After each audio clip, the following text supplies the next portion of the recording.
నా పేరు దివ్యారెడ్డి, వైఎస్ రాజశేఖర రెడ్డి గారి మేనకోడల్ని. ఈరోజు ఫ్యామిలీ తరఫున కడపలో క్యాంపెయినింగ్ చేస్తున్నాం. 23వ వార్డు నాగరాజ్పేటలో.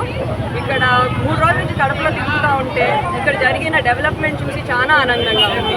జగనన్న ఈ 5 సంవత్సరాల్లో కోవిడ్ 2 సంవత్సరాలు పోయినా చాలా కష్టపడి గత 3 సంవత్సరాలుగా చాలా డెవలప్మెంట్ చేస్తున్నాడు. ప్రతి ఇంటికి ప్రతి మనిషికి పథకాలు వచ్చేలాగా చూసుకున్నాడు. ఈ డెవలప్మెంట్ ఈ జనాల్లో ఉన్న స్పందన చూసి మాకు చాలా ఆనందంగా ఉంది.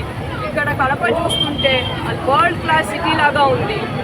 మన వైడెన్ అయిన రోడ్స్ చూస్తుంటే సర్కిల్ని ఎంత ఎన్హాన్స్ చేసి ఎంత చక్కగా ఉన్నాయి. అది చూస్తుంటే అసలు జనాల్లోనే ఒక్కొక్కరు మనకే చెప్తున్నారు ఇంత చేసినాడు మా జగనన్న మన కోసము అని.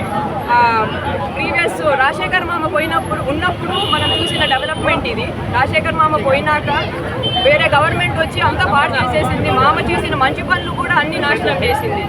మళ్ళీ జగనన్న వచ్చి మళ్ళీ ముందుకు తెస్తుంటే జనాలు చాలా ఆనందంగా ఉన్నారు. ఇప్పుడు కరోనా వచ్చి 2 సంవత్సరాలు పోయినా ఇక్కడ డెవలప్మెంట్ చూపించిన జగనన్న ఇంకా నెక్స్ట్ 5 సంవత్సరాల్లో ఇంకా ఎంత చూపిస్తాడని జనాలు ఆసక్తిగా చూస్తున్నారు.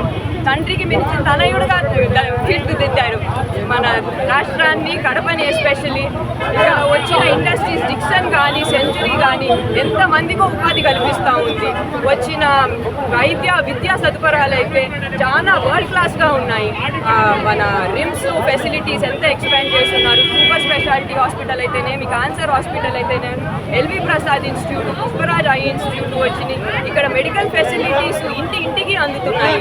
జనాలు అది చూసి చాలా స్పందిస్తున్నారు. జగనన్నే మన నెక్స్ట్ సీఎం, అవినాష్ గారే మన నెక్స్ట్ ఎంపీ, అంజద్ బాషా గారే మాకు మళ్ళీ కావాలి. ఇక్కడ లోకల్గా ఉండి అంతా చేసే ప్రతి డెవలప్మెంట్ కార్యక్రమానికి కోఆర్డినేట్ చేసుకొని జనానికి అంతా అన్ని అనుకూలంగా జరిగేటట్టు వాళ్ళు బాగా ప్రయత్నించారు. ఆ రిజల్ట్స్ మనకి ఇప్పుడు కడపలో కనిపిస్తున్నాయి. And we are very sure May 13th మళ్ళీ జనాలు ఓటేసి మళ్ళీ సేమ్ ప్రభుత్వం గెలిపించుకుంటారని మేము ఆశిస్తున్నాం.